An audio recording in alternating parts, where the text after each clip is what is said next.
Okay, so welcome everybody. Thank you for coming today. We are going to talk all things database, but I did want to kind of give you a background of myself.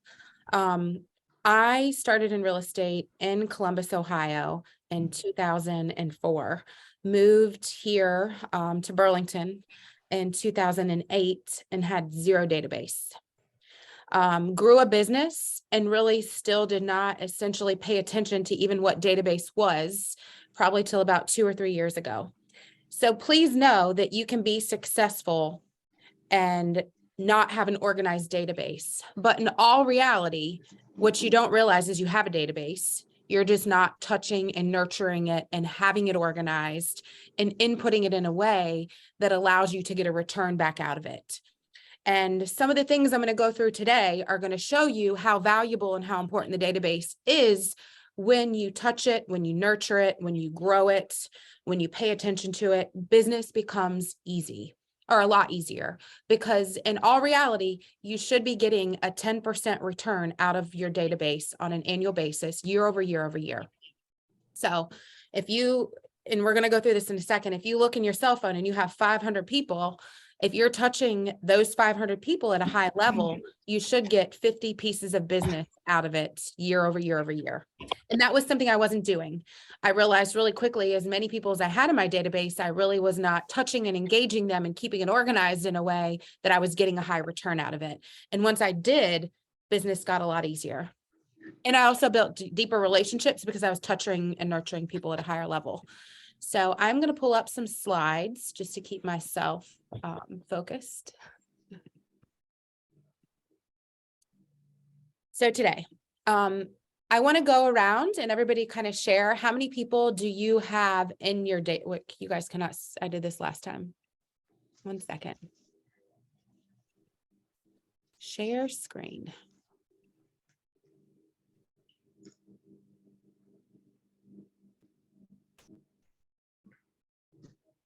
Okay. Move you around.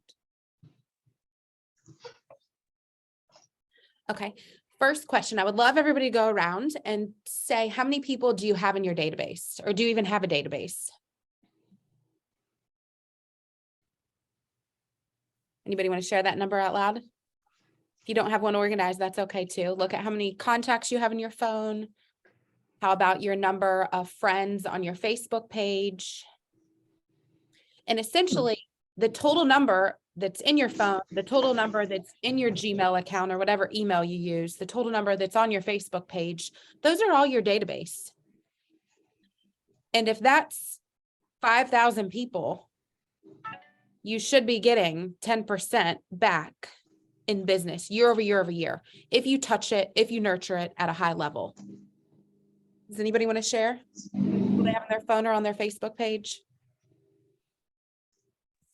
On my, including my social media and my phone and stuff, I probably have a couple thousand. Right. That's huge, Tess. Yeah. I'm definitely not working it like I should. Right. And that was the aha for me. You know, one of the biggest ahas, and I think I said it in my last training, if you're not asking for the business out of your sphere, they think you don't need it. And in all actuality, how many of your people that are in your sphere know 5 other agents? Lots, right? So how do you stand out? All of them. Right. Practically all of them. So how do you stand out to those people? How do you look different?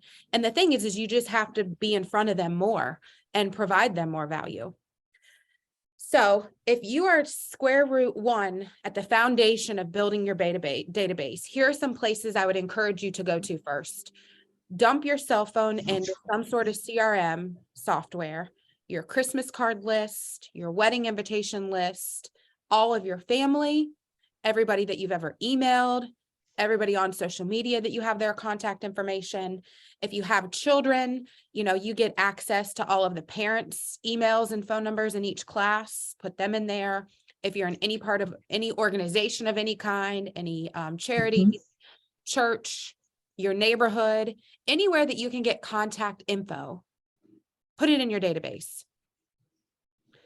And this is something we do every time we onboard an agent. The first couple of weeks we say, I don't want you to do anything but put your database in the CRM system, because that is your data bank.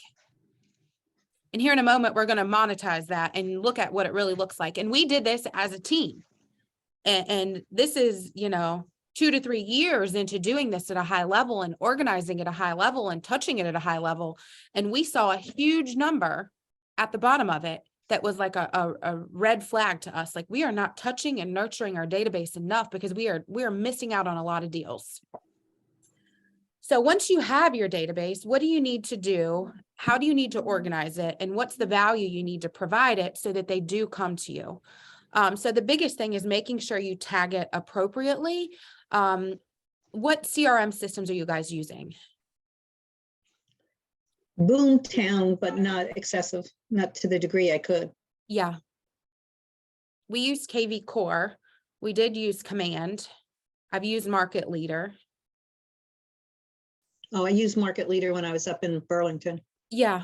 And I love Market Leader. Market Mhm. Leader was great because just like any of them, it had a lot of automated things. It wasn't very like techie, Yes, like texting or voicemail drops. It didn't do, but it did allow you to set your clients up on searches, if you remember, Judy, and then we could yes. go in there and see like what properties are they looking at. So if you did want to follow up with people that were interacting with your CRM system, like you had a purposeful conversation, you could call and say, hey, I saw you were looking at 1350 Huffman Mill Road. Did you want to go take a tour of this home? And I would say, as you grow, even as a new agent, the more you can automate stuff and the more that things can be done for you, or it can be working for you while you're asleep, the higher level you're going to grow your business. And your business is just going to get easier year over year over year. But oftentimes we don't take the time to slow down. I'm guilty of it. I'm still guilty of it, to like truly make sure our database is filled with accurate information, because it's only as good as the information you put in it. And that's you mute yourself, Meg, yeah, I'm sorry. And that's the caveat of it all. It's great to have a database, but if it's not accurate, if it's not something that you're using at a high level, it's not going to work for you. Sarah, I saw you had 944 in your database. That would mean 94 pieces of business if you're touching and nurturing it at a high level. Our number is like 12,000. So that would be 1,200 deals, which we would love to be at that number. And it's a goal to strive for. It's something that, no, we're not doing it well right now, which is why I'm teaching this, because, teaching makes you hold yourself even more accountable.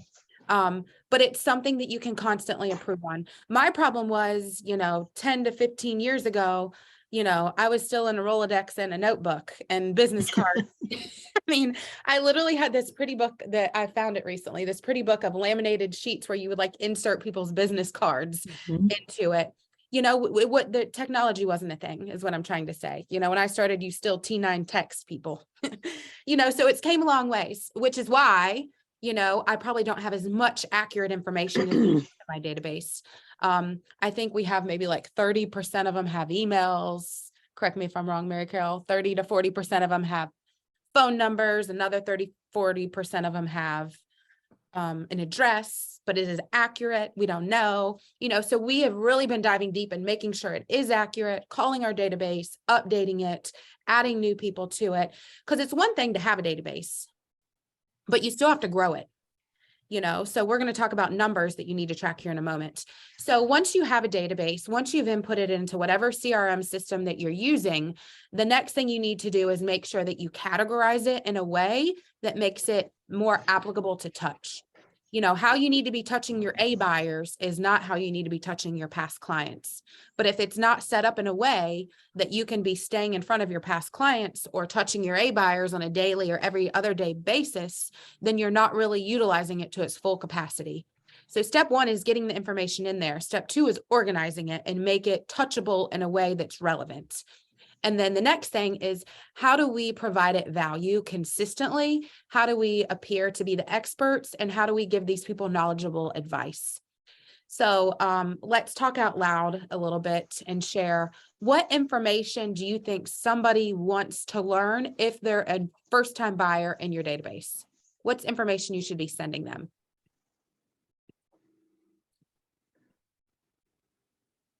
Maybe lender to-dos, interest rates on a weekly basis, new property listings, what not to do during the loan process, right? First time buyer information.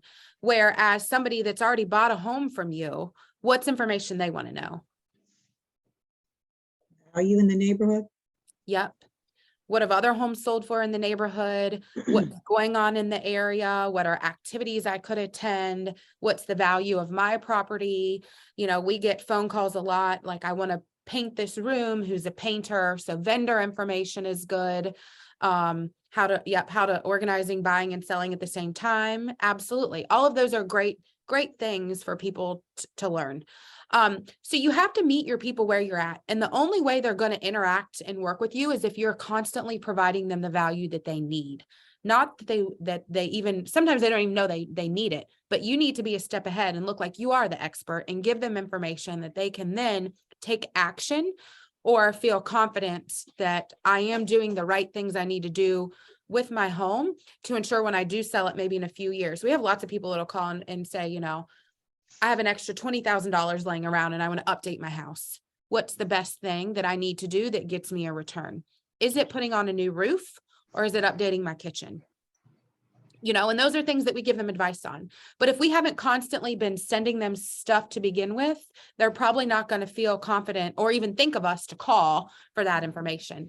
And the way to build a strong database is to be the go-to person for everything for past clients, whether if they need a new hairstylist, they need a painter, they need a general contractor, they need a new insurance agent. Like you want them to feel like they can rely on you.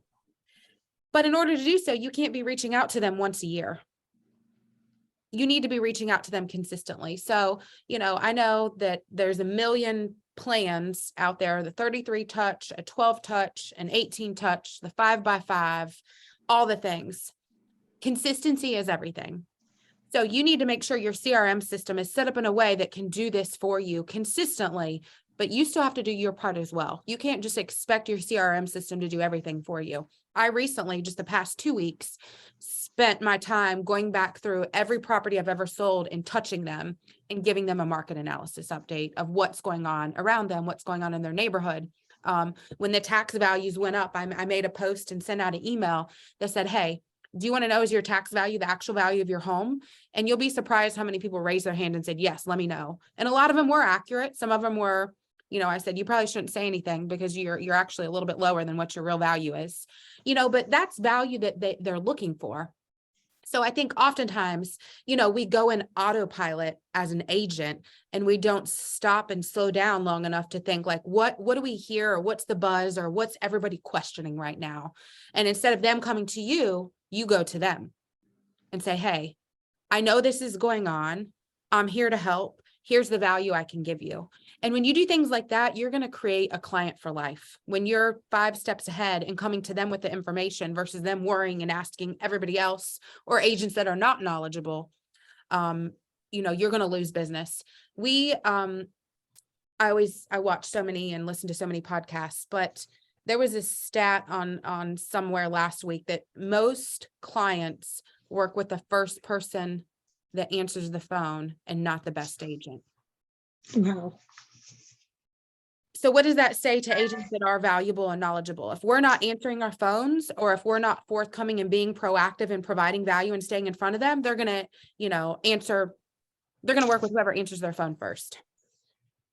This is a screen I would love everybody to take a snapshot of, or I can email it out to you after this. But this was like the aha. I was about to say a cuss word, but I'm trying not to today. This was the oh shit page after we did it. This little worksheet, I'm going to run through it, is going to show you how much money you're leaving on the table by not touching your database or by not following up with online leads or traditional leads at a high level. And when we did this, our loss of income was over $1 million. Wow. And I think everybody who does this, you're going to have an aha. So you first put your total number of past clients and or your sphere of influence number up at the top. And then your projected business from this source, which should be 10%. And then you put your actual number of closed homes from your sphere or center of influence. And then you put your average commission. And then the bottom line is a number of income you missed. So I'd love everybody to do this. And I want everybody to share their number. It'll take you 5 or 10 minutes, or 5 minutes at the most. But ours was over $1 million just for past clients and center of influence. Jess, I was going to tell you, if you were to set up, so Jess does my facials. I just got one yesterday. If you wonder why my skin's glowing so much. and she's on here too. She asked yesterday, can I be on this call? And I was like, absolutely, because this is applicable to any business, honestly. You know, Jess, I was sitting here thinking like, what's the, you know, once you have an email database, which I know you have a system that captures people's information, what could you then do to touch or provide them value on a consistent basis? I would say like send out products, you know, seasonally. What can you do differently with your skin? You know, I know you post a lot on your stories, but if you do the same thing in email format as well. And I think that's the biggest thing. You don't have to create all over the place. If you created it in your stories and then you now email it out to your database and they've seen it 2 or 3 times, you're providing value at a much higher level that people have seen and duplicated multiple places. And all of a sudden they're seeing it and understanding it and getting value at a higher level when doing so. So just think like, what is my database need to hear from me?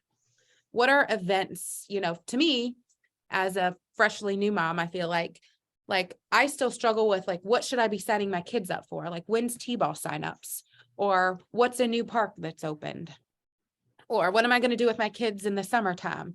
If you can help other people and provide them value outside of real estate, again, that's a client for life. And that's how we all need to think, because we all need help and assistance. We can't navigate this life alone. Does anybody have their numbers that they would like to share? Just from my first year in the business, I think I missed $240,000. Yes. That's Yeah. a huge aha. And Tess, Sure. if I was you, yep, Sarah, 282. Sarah's been in the business a couple of years. You know, these are life-changing numbers, are they not? Yeah, for sure. This is a number you need to like literally put on your desk somewhere and look at it every single day and say, why am I not putting in my database at a higher level with accurate information and touching it at a higher level? Because it's worth it. And these will be people that will just come to you and be committed to you. It's not like you're going on listing appointments or buyer consultations, having to win them over or being up against somebody else. If you're providing them high value, these are easy clients to work with. But Tess, if I was you, girl, I wish I would have done this 15 years ago. I probably would be selling 1,200 houses out of my database a year if that was the case, because I didn't. You know, we're still new and doing this and only been doing it a few years and not even really doing it at that high of a level, except for the last 2 years. Correct, Mary Carol? I mean, 18 months really. And we're still, I mean, there's room for improvement. Obviously, we're still leaving a lot of deals on the table. So don't allow that to discourage you. Allow it to motivate you and realize, you know, now and always has been, most of our, you know, 75 to 80% of our business is past clients and sphere. But if we could have 10% of our sphere and past clients always refer us business, we could 6 times our business if we did it well. So the numbers, and we're numbers people, I think in all reality, if you're in growth mode or if you treat your business seriously, the biggest thing you need to do is pay attention to what your numbers look like. So what are your annual goals, quarterly goals, monthly goals, weekly goals? We are huge on the 12-week year. I recently did a training, it's in our YouTube channel, of what the 12-week tracker looks like. But to me, in order for me to grow our database while making it more accurate, I had to put this on my tracker every single week. You know, so what are the contacts per week I need to be contacting? We know that it takes 48 touches to get you to 1 appointment. So on our 12-week trackers, and we just went over this in our team meeting yesterday, all of our girls need to have 48 to 50 touches in their tracker every single week if they want to schedule 1 appointment. So this is adaptive based upon what your goals are. If you want 4 appointments a week, you know, you need to contact 200 people. That's either 200 people in your database or 200 people you don't know. And where's the easiest place to get your business? your database. Database. Absolutely. So you need to, the next training we're going to do is how do we figure out what our annual goals are to then break them down to quarterly, monthly, weekly goals. So if my database only has 200 people in it and 10% of that is 20 deals, yet I want to sell 40 houses, I know that I have a gap of 200 people in my database that I need to add. So if you take 200 divided by 52 is about what, 4 a week?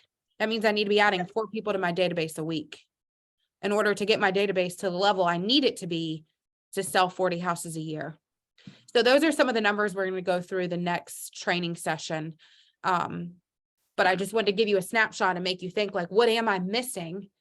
And the next step will be, this is what I'm missing. How do I go out and find it? And what do I do next? How do I track it next to make sure I'm converting it at a high level, but also continuing to build it as well? Because we know our database cycles and who we have in our database, dictates a lot too. If you have a lot of past clients who just bought a home last year, yeah, they can refer you people, but more than likely, they're not going to sell that quickly. So how do we put people in our database that are going to sell in the next little bit? So the upcoming trainings we have, we're going to be doing, how do we determine our income goals, which we call our safety, security, and exciting numbers. The 12-week tracker we've already completed. It's on our YouTube channel. If you want me to go through that again, I'd be more than happy to. How to find buyers, how to find sellers, the buyer consultation, the seller consultation, and anything else that you guys would like. I'm here to provide you guys value and give you what you're missing in your business to help you grow. Anybody have any questions or ahas from this today? We've all left a lot of money on the table by not doing something simple, right? We have the information. We just need to put it in our database and touch it and give it value. Anybody have any requests for trainings that they would like to see done? Any, I have a little bit of time if anybody just wants to like mastermind out loud or any struggles you're going through right now. Amber, my struggles at the beach are second home owners. They're not here. Right. It's a tougher market, when you have people who are just coming and going. They're not job oriented. They're not being transferred. They're not geared to the schools.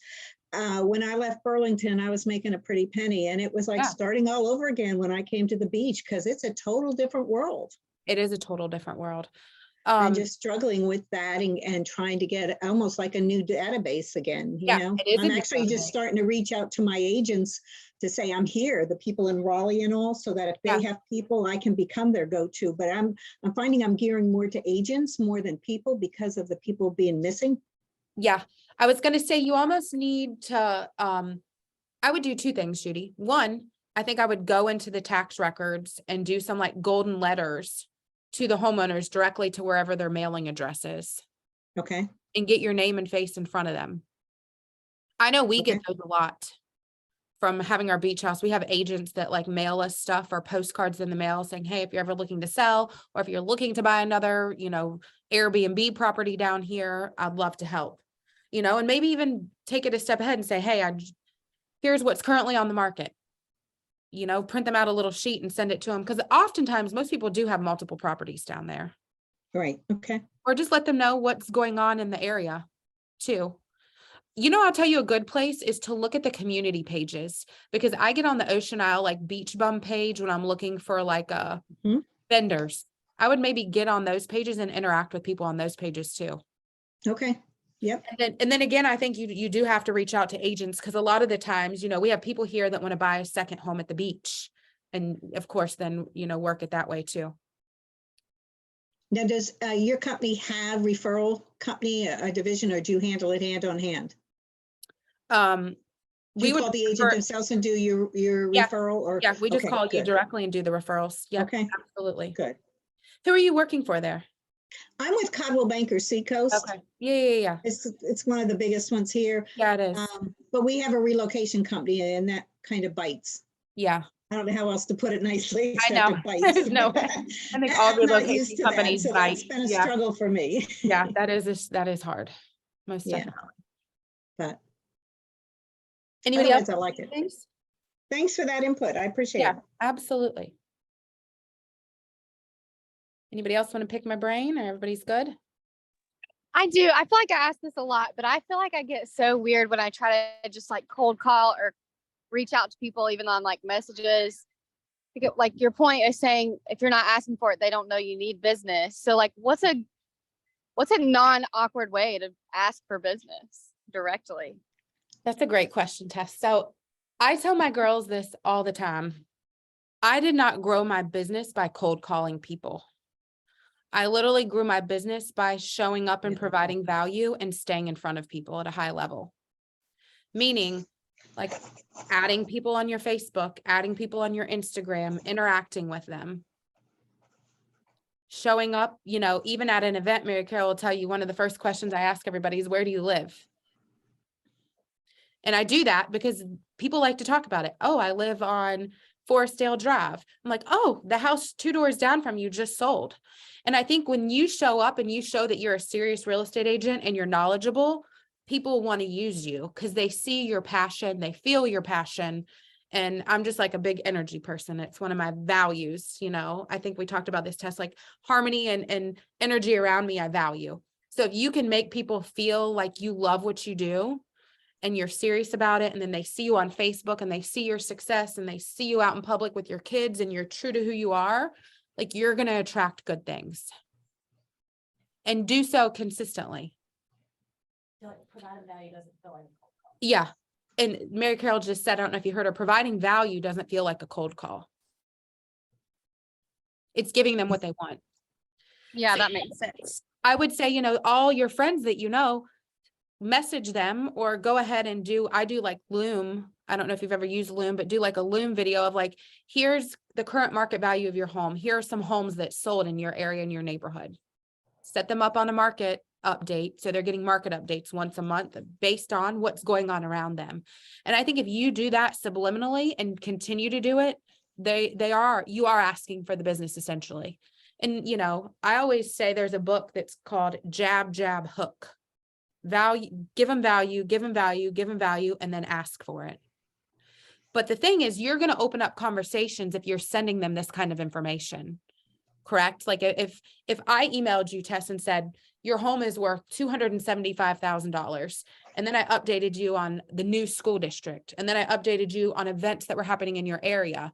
You are opening the door. So then the 4th or 5th phone call or email or text message, you say, hey, do you know anybody looking to buy or sell a home this year? And then it doesn't feel as bad versus phone call number 1. Do you know anybody looking to buy or sell a home? And oftentimes, probably 50 to 60% of the time, they're just going to come to you. You're not going to have to go to them because you've provided them value along the way. And I think that's where we go so wrong. I think we look at like cold calling is you got to pick up the phone and ask somebody if they want to buy a home today or sell a home today. And in all actuality, like you're setting yourself up for failure to do that because it usually takes 7 to 12 times for even somebody that does want to buy or sell a home to say, hey, I'm ready to buy or sell a home. And we now live in an Amazon world where how many times a day does Amazon touch us? Too many. Right? Mm-hmm. But we as agents expect to just pick up the phone and have somebody ready to buy or sell a house day one. Amazon's touching us over and over and over and over again, where we just go to Amazon. That's what you want to create too. You have to look at what are the other businesses that are doing this in other industries that make us just go to them because we don't know who else to go to. And they've built trust. They've showed up consistently. They've provided knowledge, everything I'm looking for in an agent. You know, you ask somebody what they're looking for in an agent, somebody that answers their phone and has good communication. Well, answer your phone and communicate. Communicate proactively. They want somebody usually that's knowledgeable and valuable. You've already shown them that you're knowledgeable and valuable. It makes your job a lot easier. Sarah's question was, do you feel like social media can be lead generation? What are some examples of this? Is it the same thing as jab, jab, hook? I think social media, and I've learned this along the way. I was on Facebook when you had to have like a college email address to be a Facebook member. So I've been on social media for a long time.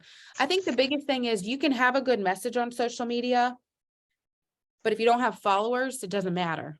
So I think step number one is building followers and building a presence. And what I mean by that is thousands of people, right? It's a numbers game. If I have 10,000 people in my database, I probably need to have 20,000 people on social media, double the number. You're not going to get the same amount of return out of that. But again, social media, you have to provide them valuable information that catches their eye within a few seconds for it to be powerful and purposeful. And you can't just post it, you got to interact with it. And that was an aha to us over the last year. Yeah, we're posting all these beautiful listings and doing all the things. We got all these people following and commenting and sharing. And most of our listings on Facebook get 15,000 to 50,000 views. But that does me no good if I'm not capturing their information and if I'm not interacting with it. Just like your database. If you haven't captured their information, if you're not interacting with it, it does you no good to post on social media. So it can be used as lead generation if you're posting valuable information consistently, and then if it's showing up in front of the correct people. And then again, if you're interacting with it, not just posting to post. But I would say if you could do those two things, build your database and touch and nurture it at a high level, and then build an online presence and touch and nurture it at a high level, you could have a killer business. But you have to look different and you have to build it. And then provide it value that it needs.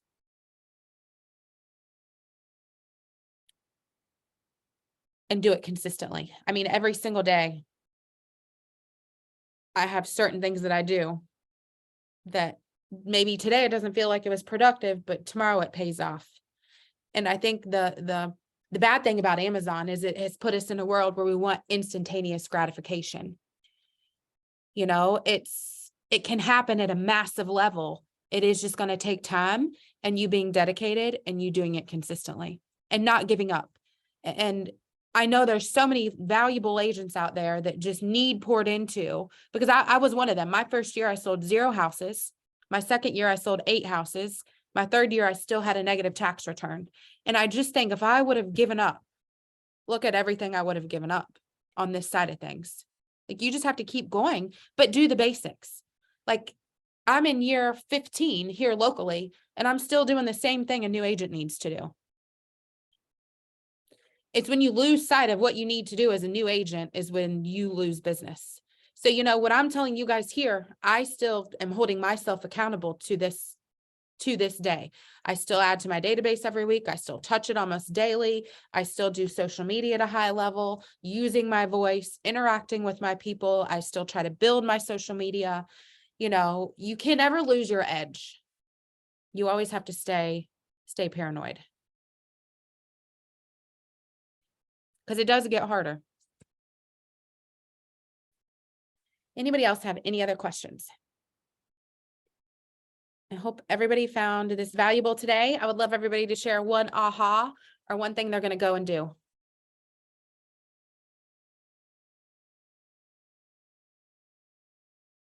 Because none of it matters if you don't go do it.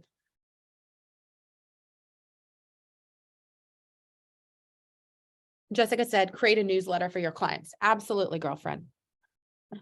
Ask for the business, Tori. Ashley said, work on my database. Email plan for database, simple tips for homeowners. Everybody has a 12-week tracker. You need to put this on your weekly 12-week tracker. Present my knowledge more and add 4 people a week. Love that, Tess. You got to build it. Got to build it, and then it will come, and it'll come a lot easier once you do this. And then all of a sudden, once you're doing all this stuff behind the scenes, you realize when you go out into the public, like, people just see you and pay attention to you more, and then come up to you and say, what do you think my house is worth? And that's when the light bulb is going to go off, and it's going to, you know, remind you what I am doing is working. This isn't going to be something that feels good and feels like, you know, instantaneously you're going to get a return on it. But one day, I assure you, you're going to look up and say, thank God I did this. Judy said, plug the holes in my business and do the math. Yep. Girlfriend, doing that math will hurt your feelings, but it'll also fire you up. Fired me up. I was like, that's a lot of money that all I could do is I have it. I'm just not doing it at a high level. Yep. Genesis, be more intentional with my touches. Absolutely. Genesis Caballero, get in front of people and show them your value. Yes. Real estate is a contact, face-to-face game. The more touches, the more people you get in front of, the more information you capture, and the value you provide them is how you truly build a business at a high level.